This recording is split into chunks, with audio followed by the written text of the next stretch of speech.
right, good evening, Charlotte, North Carolina. Welcome to Bourbon with O, episode 6. Wow, already. Anyway, cool. So today we're going to, we have a little, we're mixing it up a little bit. We have 2 guests. One of them you saw in episode 3. Decided to have him back here. And the other one is Dominic. What we're going to do is we're going to have Dominic tell you guys a little bit about, himself, his business, and pretty much what he's doing right now in the Charlotte area. He'll leave his information in there, and you can tag him and do all that wonderful stuff. But without, boring anybody anymore, pretty much give the floor to Dominic. Cool. Thanks for having me. Really glad to be here. So a little bit about myself. My name's Dominic. I'm from Germany. Both my parents are German. That's where I grew up till I was 6. My parents divorced and my mom remarried. We moved to the States. I grew up in Tennessee, in the mountains of Tennessee, so that's where I went to school, and yeah, that's where I grew up. And after that, I worked a couple construction jobs. I was a logger for a couple years. I carried a chainsaw around the woods, cut down trees. That was pretty crazy. And there really wasn't anything to do in that area. It's an empty little town, and if you're a construction worker, heavy equipment operator, like you're at the top of the food chain, like you've really made it there. So I decided to join the military. I joined the Air Force, and I was in the Air Force for 4 years. And so when we moved over from Germany, we didn't do it the right way, and when it was time for me to get my driver's license when I was 16, I found out that we were actually illegal immigrants. Oh, nice. So that was kind of a big deal, and yeah, it was a rude awakening. I mean, if you think about it, we live in the greatest country in the world, and all of our freedoms, and we can do anything and everything here. I couldn't do anything. I couldn't drive a car, couldn't go to school, couldn't legally work. I couldn't go to school? No, you have to have, like, college school. Yeah, okay. But, I was kind of stuck, I was kind of like a bird trapped in a cage, just watching everybody go to college, go to work, start their families, get married, and do everything. Oh, you couldn't even get an I-20. I couldn't do F-1 visa. I couldn't do anything. I was completely trapped. So it was, it was pretty tough. And I was working for a farmer under the table for some time, and he kind of stopped me one day. He's like, "What are you doing?" He's like, "How do we fix this?" And kind of told him the process. He told me to go talk to an immigrations lawyer and tell him how much all that costs. And I came back, told him a price. He gave me a check, and the next day we started that process. So me and my mom ended up getting our green cards from this guy because of my work ethic. So really grateful for that. It really started my life. So I ended up getting my green card when I was 21, and that's when I got to leave. I joined the military. And I was a public health technician, so we're like the food inspectors for the military. And it was a big desk job, and it's not something that I really wanted to do. My plan was to cross-train, but military stuff, I had to have a security clearance for all the cool jobs. So I just got my foot in the door, and to get my security clearance and get my citizenship through the military. That's what I ended up doing. Then it was time for me to cross-train, to switch jobs to something that I wanted to do. And that didn't work out. It's just one of those things. It was absolutely crazy. I mean, I had my heart set on this. I busted my ass on this school, and I ended up failing out. So I had a choice to make: either stay in public health and do that, which I was tired of, or get out and figure something else out. So I decided to get out, said I was done with that. My dad still lives in Germany. He has a commercial cleaning business. He's been doing this for 33 years, around 800 employees. So I called him up and said, hey, you know, I'd really like to come over, work for you, work through the business, and we'll see where it goes. And the whole time we'd been living in the States, I had no contact with him. So, you know, it's kind of cool to go over there and build a relationship with him as well. And yeah, so he said, come on over, I got a room, here's your ticket, come on over. So I ended up going over there. I worked through his business. I went to school over there. I have a degree in commercial cleaning, which is crazy, which is unheard of over here. But it's kind of cool. It's like a technical degree, you know. But yeah, so I was over there, worked for 2 years, worked through the business, and going back to Germany after growing up in the States was just, it was so complicated and just weird. You know, other countries, you know, you think of Europe as free countries, and yeah, they are free, but there's still so many different rules and laws, and just the taxes are crazy. And the restriction, I mean, you have to have a license to operate a chainsaw. You have to have a license to play golf. I mean, it's just. What? Yeah. Wow. That's stressful, yeah. Stuff like that, so it's a little I'd frustrating. definitely get arrested.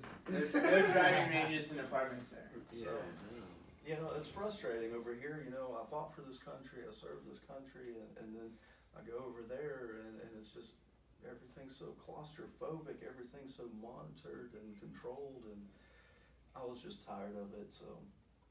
And as I was working through Dad's business, you know, I met a lot of his employees, and from the office workers to the people on the outside, and there was a lot of resemblance in I could see myself in these people. A lot of these people were immigrants. Germany has a lot of immigrants from Turkey. So, you know, I'm an immigrant now, you know, so I can relate with those people. There was a lot of veterans, you know, I was in the military, and so I could relate to those folks. And then there was also a lot of like single parents. So I don't have kids, but I have been married and I have been divorced. So I could relate with those folks, you know, just trying to get by, whether it's a veteran struggling after getting out and just trying to make ends meet, or a single mom or single dad trying to, you know, second or third job in the evenings cleaning stuff. So I could relate with those people. I'm like, man, I am these people. I said, I don't feel like I'm at home. I said, I'm going back to the States. I'm going to start my own business. And, you know, I want to teach these people that you can make it, you can change, you can improve your life. You work through these struggles, and yeah, so here I am in Charlotte, and that's what I'm doing. When did you open awesome. your business? 2016. Okay. The summer of 2016. How would you describe your growth right now? Personally, I think it's fantastic. So everybody always compares to everybody else and numbers and things. I only compare myself to what I did yesterday. And we've grown every month, we've grown every year, we've never had a bad year. It's been a great ride. I mean, I started this business from literally nothing. I had a suitcase full of clothes, and I slept on my buddy's floor for the first 4 months. Wow. I bought a $500 Subaru Outback it was a 1996 Subaru Outback with 250,000 miles on it. And that's what I started this business with. Oh yeah. So now, you know, I have employees, I have company vehicles and tools and equipment, and, you know, we're making things work. What's your take on excuses? So in a situation like that, you have nothing, you came, clothes on your back, you're living out of at your buddy's house, and you're still able to get the job done. So when you hear people have excuses, do you sometimes buy into those things, or are you like, fuck no, absolutely not? I hate excuses. And I catch myself sometimes, and especially with employees, you know, I really try to stop that stuff, but no, I can't handle excuses, because where's that gonna get you? I haven't met the person who says I love excuses yet. I'm still waiting to meet them. Very true. Kind of a semi-rhetorical question, but I do appreciate it. Well, what I mean is that. I love dark. So we all hate him, but I meant like, do you empathize with them? Do you feel like, okay, that's justified, or that's a valid one? That's a valid reason. I'm late today because traffic is the same it has been for the last 5 years, but I just didn't anticipate it. So that's why I'm late, because of traffic. Yes, just amazing. And you know, like with that though, and it's so interesting because you brought up, you know, immigration status and stuff like that, and immigration is hard. You Absolutely. know, it's one of the rudest, most unforgiving, you know, whatever you call it. And we get a lot of people, especially recently, we get a lot of people that, you know, decide not to pursue, you know, an entrepreneurship route or do more, you know, just because of immigration. Oh, you know what, my visa this, my visa that. And, you know, when I hear that, my mindset is, I don't know what you're talking about because I had to go through it, you know, and it sucked, but that didn't mean it didn't get done. Exactly. Work through it, figure it out, make it happen. It's it might be a bump in the road, it might be you have to go around something, a detour, but make it happen. If that's what you want to do and that's what you commit to, just do it. It's you know, and for me, it's, you know, I look at it. There's two outcomes, right? You get a call from immigration saying you can stay, or you get a call from immigration saying you gotta go. Yeah. There's two options, and both options, it's like, all right, do I want to have a ton of money if immigration sends me home? Yeah, okay, so keep going. Or do I want to wait and not work a lot or not work very hard, so when immigration calls me and tells me I can stay, then I start again?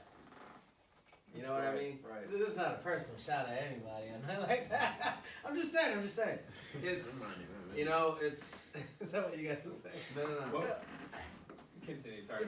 It's just, you know, it's an excuse, and it's an excuse that a lot of people, you know, accept because it's like, oh, it's not in my hands, it's government. But that's a bunch of bullshit. Yeah. You know, like, that's my opinion. If I can, so number one, I would just tell you thank you for your service to our country, especially as an immigrant to the country. Thank you very much, man. And That's dope. my headspace of the U.S. military is it's an assembly line for leadership. They have their SOPs. You follow their SOPs, or you don't. If you don't, obviously there's consequences, but it's a very clear line in the sand.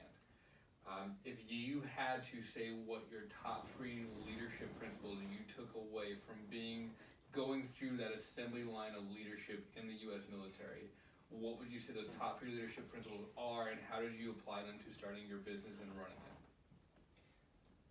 I don't think I have 3. I think I have 1, and Okay. that's complete the mission. That's it. Okay. That is what we do.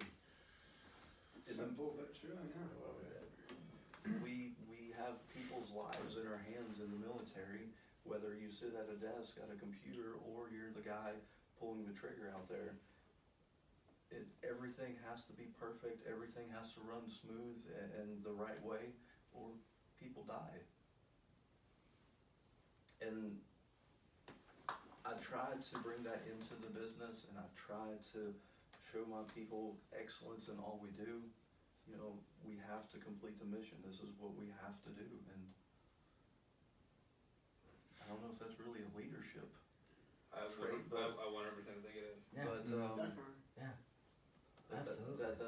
that's the biggest thing from the military. And for you, okay. No, go ahead. So I was going to say what I know about military SOPs is cut your hair a certain way, appear a certain way. Right. I know there's a lot of people in the military that dislike the Navy SEALs because they will arrive on scene and they don't have the same SOPs, and they're kind of like, I'm going to grow my beard out and look however I want to. And I know it creates disunity sometimes in the situation. Sometimes. Yeah.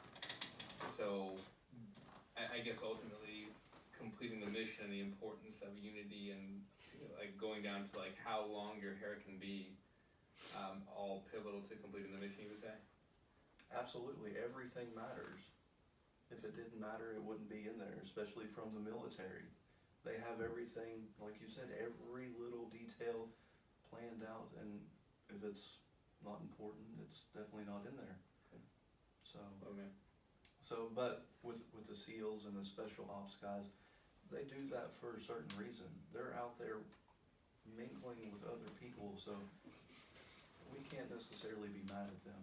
But it does happen. That's another topic. But Yeah, I'm a big reader, and there's a man named Jocko Willink who's written a few books, and he talked about extreme ownership. Yeah, Extreme Ownership, phenomenal book. In that book, actually, Extreme Ownership, he mentions how he arrived on scene and the Marines in Iraq, I believe is where they were stationed. He said that the Marines just hated the SEALs because the previous SEAL unit looked terrible and looked nothing like the SOPs that they were held to as Marines, and so it was creating disunity. So he forced every person under his command to shave their beard and to follow the Navy SOPs to the T. Yeah. There was another story of his where some people wear morale patches, just flame patches. That's pretty much the same thing. So, I love him. yeah, no, I follow him pretty closely. That's a huge principle to complete the mission or people die. Yeah. So, But sometimes that's also bad. Maybe on the civilian side here, it's not that extreme. But I have internal conflict with that today. But isn't it though? Yeah, I mean, it's not life or death, but it is living or existing. Absolutely. So yeah, you're not dying as in, you're losing your physical life. But it's a step in dying. Yeah. You Yeah, step in that I can direction. see that. Or it affects someone's paycheck, Right. or it affects someone's time, which is also, really important. And, so I guess you could relate it. for me, it sounds like one of the biggest traits that was helpful was relatability for you, because that was what immediately sparked the, oh wait, hold on, I relate with you. Wait a minute. Let me make this my own and serve y'all while helping other people be successful. Right. And so that sounds like that was also a very big trait, whether it's considered, I guess something like a military trait or not. But it sounds like that's what really sparked something in you and that idea. And Absolutely. making it a thing. Absolutely. I mean, from the military serving and serving. Yeah, I have this picture in my head and serving my employees, helping them better their lives and showing them, there's more out there than just what they're doing, whatever it is. I think that's a big thing in anything. Right, paycheck to paycheck, and I've lived that life, so let me show you how to do it a little different. Yeah. But then, now everybody looks at the entrepreneur, the business owner, or the boss as the prick, as the dude just sitting in his office collecting the paycheck, as just, giving the orders and not doing anything. If people can see what we do day to day, we're the ones that work 16, 18 hours a day. We're the ones that are constantly thinking about improvement. How can we serve our people? What can we do better? And, it's. I love that you said that, because it's one of those things where, and speaking from a personal perspective, I go on vacations. I think we take 3 Mondays off a year, but then we also take 2 full weeks off, where we actually close down, and so basically I get a 10-day quote unquote vacation, and of those 10 days, it usually takes me 5 or 6 to completely disconnect. Yeah. Right, I'm off my phone, I'm not checking emails, I'm not responding, I'm not answering calls. So when we go on a 10-day vacation, I probably get 3 days of actual vacation. Right. Yeah. Yeah. I'm actually, in 2 weeks, I'm about to go on a vacation, and I'm Where ready. you going?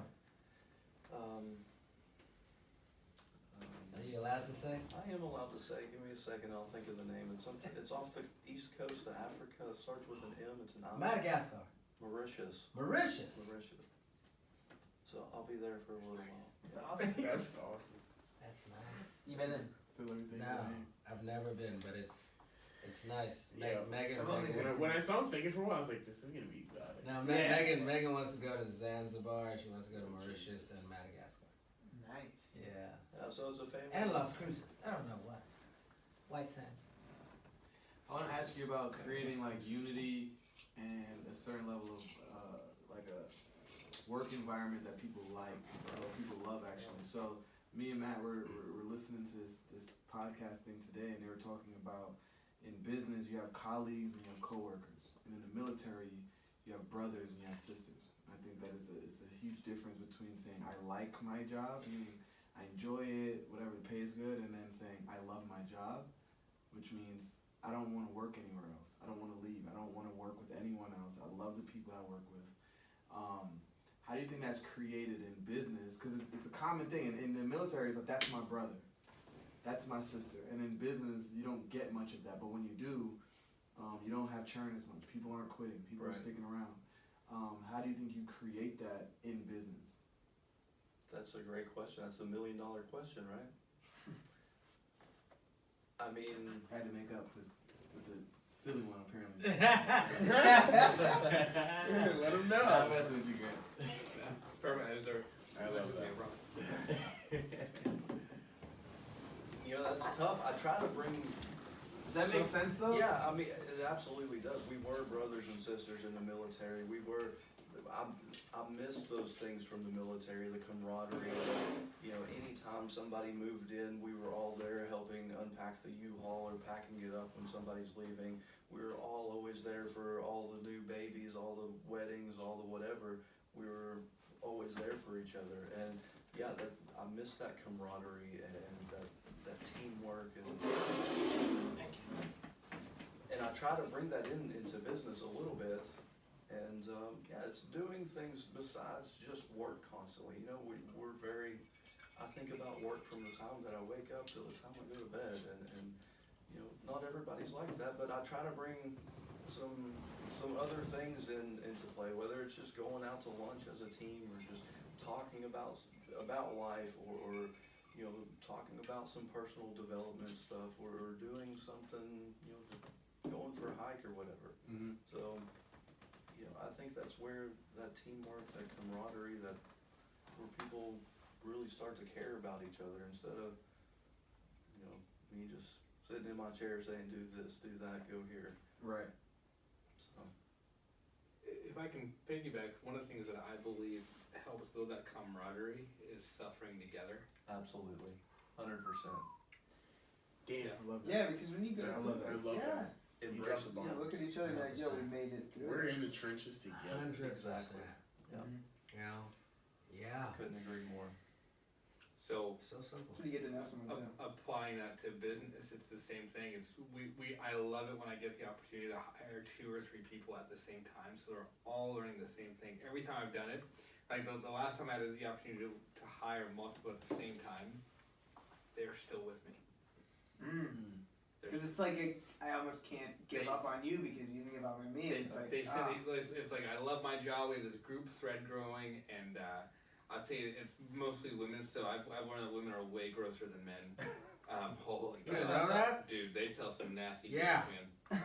Yeah. nasty jokes. One of my team members is pregnant, and one of the other girls sent her this picture of the shirt, and it's like a pregnancy shirt, and it says, "To think I almost swallowed you."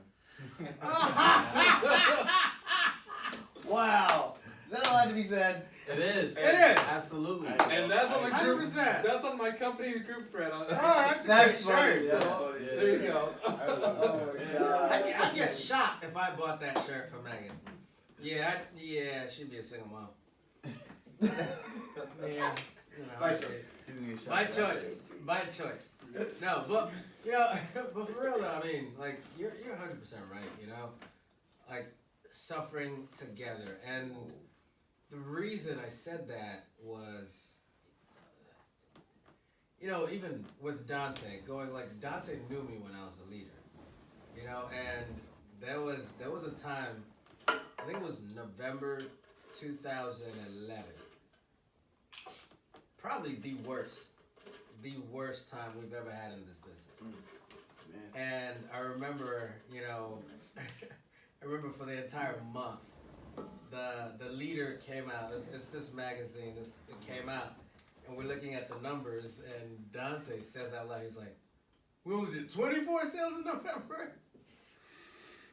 And I started laughing so hard because I was just like, "Man, for real, we only did 24 sales." But I remember thinking, "Man, we did 24 sales and you're still here." You know, like, we didn't make any money, and you're still here. And yeah, dude, that's miserable. I mean, knowing what I know now, I'm like, Oh, dude, it was awful. It was That's awful, terrible. and it was in New York. I was like, we've you're done still that in a here. day. Ooh. We've Yeah, done that no. in a day. And for me, the confidence that gave me was, yo, my worst case scenario is we buy some cheap alcohol and we sit somewhere not watching cable and just have a good time, because none of us have any money. You You could know? afford cable though. No, we couldn't. Oh, I think you said Yeah. watch cable, not watch No, cable. cheap bootleg cable. However we got it. Can that be taught? You know? think?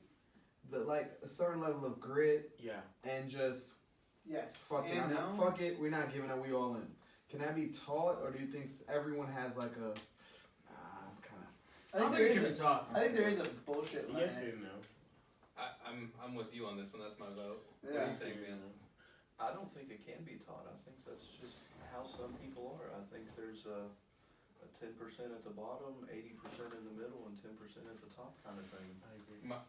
Here's where my headspace is, and again, I'm not saying I'm right or wrong, but it's just what So politically correct. I see. Got it. Hey, bro, we're talking philosophy right now. There's no right or wrong answer. Yeah, for sure.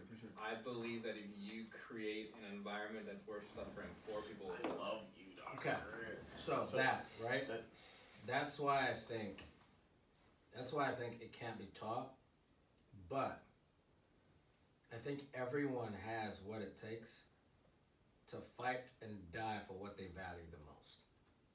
So if we can find what an individual values the most, and it is in our realm of what's important, and they believe they can get it, I think we'll see that in individuals. You know, if they see something, I was like, man, this is something that I must have. You know, this is a desire that is deep down. I don't think you created it. I just think you gave them an opportunity to actually showcase it. So you can To foster show that it. there's hope. There's actually a book. It's called The Dream Manager. I don't remember who wrote it, but it's about a cleaning company, and the dude's turnover was just crazy. You know, people come in, work for a day, and then they're gone. You know, because cleaning isn't a very great job. You're cleaning toilets, cleaning up trash, whatever. You know, so you have to give these people a reason that they want to be there. And that's exactly what he was doing. He would sit down with them and he would create like a dream sheet. What are your hopes and goals and dreams? And you know, most of the time it was just simple stuff. Have a safe, loving home for my family. You know, have a decent, reliable vehicle. You know, it wasn't anything crazy. I want a jet and, you know, I want to own a skyscraper. It was just basic life things. Yeah. So he would sit down with them and he would create a plan to make this stuff happen. You know, he wouldn't give these things to the people. He would pull it out of the people. And the people would start staying, and then of course word got around and everybody started to want to work for this guy. That's what the work is, isn't it? That's what the work is. It's personal development. And you're dead on something you said. You said we want to find what people value, and you're bringing it all to fruition here. Here's the gap. Values are dynamic. They change. So I would ask this question: is what do you bring to impact and influence an individual's values, and make them willing to suffer for what you are doing? Your example. Yeah. I think your example. You know, humans are so different based on whatever, you know, history you inherit, where you grew up, your culture, all that stuff. There's one thing that everyone has in common. That is not a, you know, biological function. It is the desire for a better life, right? Whatever they define that as, that's on them. But every single person desires to live a better life. So whatever that is at a specific moment, that's what it is. For me, it's just communication. And I'm big on telling people, listen, man, if this is what you want right now, cool. If it ever changes, you let me know immediately. Because I feel that, you know, people are allowed to change. They should change. If they're not changing, there's a really big problem. You know, what I you know, wanted when I was a leader, like the reason I wanted to get to management when I was a leader, completely different than what I want right now. You know, when I got to management, you know, when I was a leader in New York, all I thought about was wads of cash, you know? I'm gonna buy watches and, you know, buy the Mercedes SLS, you know, that's what was important to me. You know, you tell me whatever the hell you wanted, but you show me that picture and I'll work my ass off. You know, and then I got to management and I promoted Dante, and what was important was him walking on stage grabbing a check.